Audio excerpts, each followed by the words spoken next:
Après avoir parlé de la profession en RDC, nous allons demander au deuxième panéliste, Mamour Fall, de partager un peu avec nous l'expérience internationale et faire quelques recommandations pour consolider la profession qui est jeune en RDC. Merci beaucoup, Monsieur le Président. Merci de nous avoir invités à cette très belle manifestation. Madame la Présidente de l'IFAC le disait tout à l'heure, lorsqu'on sent les vibrations africaines, on retrouve beaucoup d'énergie et on se ressent beaucoup plus en confiance.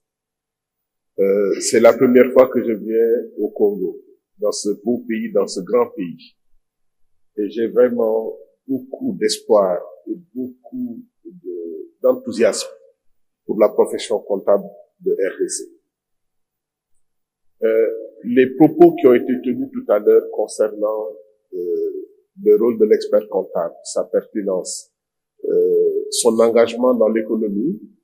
Au plan international, on a beaucoup d'exemples, surtout par rapport à des pays qui ont à peu près le même profil de développement, les mêmes histoires.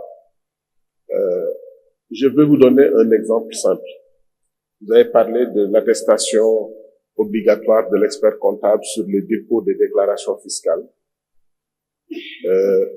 Au Sénégal, il y a quelques années, nous avions réussi à mettre en place un dispositif de digitalisation des déclarations. Plus aucune déclaration fiscale n'est faite sans passer par la digitalisation. Donc, c'est une télédéclaration qui est faite, aussi bien pour les déclarations courantes, que ce soit la TVA ou bien pour les taxes courantes, que pour l'impôt sur les sociétés. Les états financiers sont postés de manière électronique avec la signature obligatoire d'un membre de l'ordre. Soit un expert comptable, lorsque c'est un expert comptable qui tient la comptabilité, soit le commissaire aux comptes, puisque c'est lui qui certifie les comptes de l'entité concernée. Par conséquent, ce processus est déjà expérimenté. Mais je peux vous dire qu'il est très efficace. Nous, on a vu l'évolution des recettes fiscales au Sénégal. En 2000, lorsque le président Wade arrivait au pouvoir, les recettes fiscales tournaient autour de 400-500 milliards de francs CFA. En 2012, lorsqu'il partait, nous étions à plus de 1000 milliards de francs CFA. Aujourd'hui, l'ambition de l'administration et du ministère des Finances au Sénégal, c'est d'aller entre 1500 et 2000 milliards de recettes fiscales. Ces sommes ne sont pas possibles à mobiliser si les déclarations mensuelles de chiffre d'affaires ne sont pas correctes. Ces déclarations mensuelles sont garanties par des experts comptables. Ces chiffres n'auraient pas été possibles si les déclarations à l'impôt sur les sociétés n'étaient pas fiables. Ces déclarations sont basées sur les états financiers et ces états financiers sont postés personnellement par les experts comptables, quelle que soit l'entreprise au Sénégal. Donc la sécurité, la garantie des recettes fiscales peut être assurée forcément dans nos pays, mais si ça passe par les professionnels experts comptables que nous sommes. Ce qui m'amène à un deuxième sujet, Monsieur le Président, qui nous interpelle particulièrement. Et à vous, chers consoeurs, chers confrères, c'est le professionnalisme par lequel nous devons faire nos missions. C'est l'indépendance qui doit être notre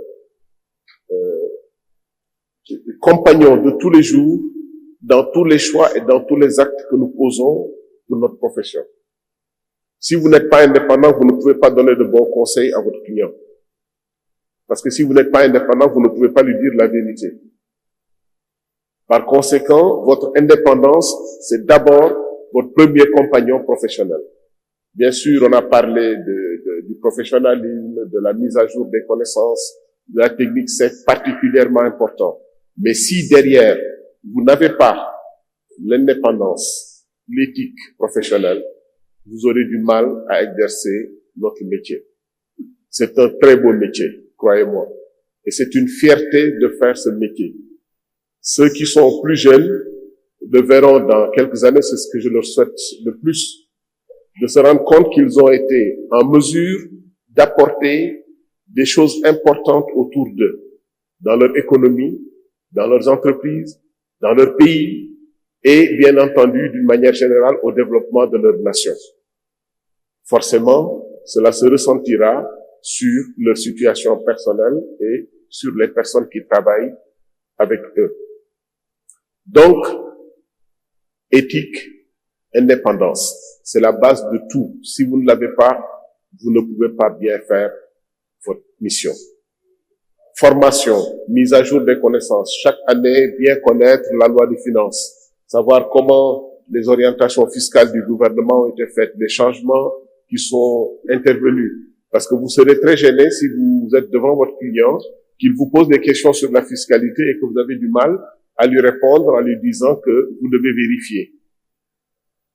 Vous êtes censé connaître les règles fiscales. Pour en tout cas ceux qui pratiquent la partie de notre profession qui est l'expertise comptable, c'est obligatoire.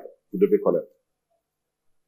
Notre profession connaît des enjeux majeurs au plan international et va connaître des mutations fondamentalement avec les nouvelles règles de reporting qui sont en train de se mettre en place, en plus du reporting financier que nous connaissions.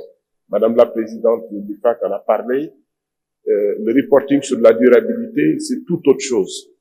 Nous ne sommes plus en face de nos chiffres, nous ne sommes plus en train de saisir des factures, nous ne sommes plus en train de contrôler des transactions financières, nous sommes en train de vérifier l'impact sur la durabilité des entreprises et le rapport qu'ils doivent en faire pour informer le public sur leur impact sur la durabilité. Ça, c'est l'enjeu pour l'Afrique.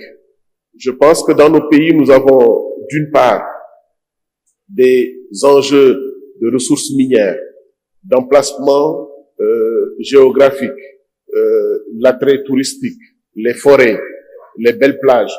Tout ceci représente des enjeux très importants et sur lesquels l'Afrique devra se mobiliser pour que le normalisateur puisse en tenir compte lorsque nous allons faire les premiers éléments de reporting sur la durabilité. Parce que lorsque les États, je prends un exemple simple, devront faire les états financiers, le reporting financier donc des États, vous imaginez comment les États vont prendre en compte l'évaluation de leurs actifs. Quels sont les actifs de nos pays? Quelles sont les richesses minières de nos pays? Quelles sont les ressources pétrolières, gazières de nos pays? Quelles sont les ressources halieutiques autour de nos pays? Les ressources de la mer. Tout ceci représente des sommes colossales qui, si elles ne sont pas prises en compte dans l'évaluation patrimoniale de nos pays, vont poser forcément des problèmes parce que nous serons totalement sous-évalués alors que nous avons des richesses particulièrement importantes. Et nous devons le savoir, et nous devons les maîtriser, et nous devons en garder le contrôle.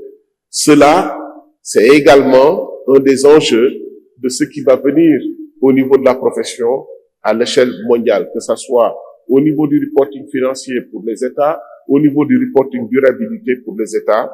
Nous allons être interpellés et la profession a un rôle fondamental à jouer là-dessus.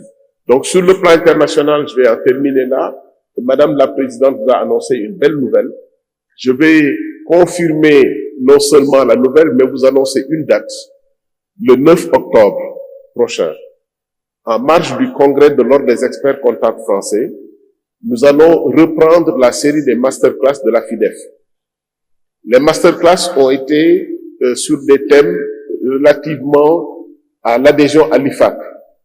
Aujourd'hui, l'IFAC a conçu un outil qui est l'outil d'aide à la préparation des plans stratégiques pour les ordres. Et le masterclass du 9 octobre à Marseille portera sur le toolkit stratégie qui a été développé par l'IFAC. J'ai eu le privilège de faire partie du comité qui a en charge ce projet. C'est le comité de développement des ordres professionnels, PAODAG, de l'IFAC. Et dans ce comité, nous avons décidé d'expérimenter les masterclass au niveau de toutes les organisations régionales. Nous avons tenu il y a 15 jours à l'île Maurice, en marge des assemblées de la PAFA, et le 9 octobre, ce sera à Marseille. Nous essaierons de mettre la manifestation en ligne pour permettre le maximum de participation, notamment dans les pays africains, pour suivre comment l'outil est pratique pour aider les ordres à mettre en œuvre, à développer des plans stratégiques, à concevoir des plans stratégiques et à assurer le suivi de leurs activités. Je vous remercie encore pour cette belle invitation au nom de la FIDEC.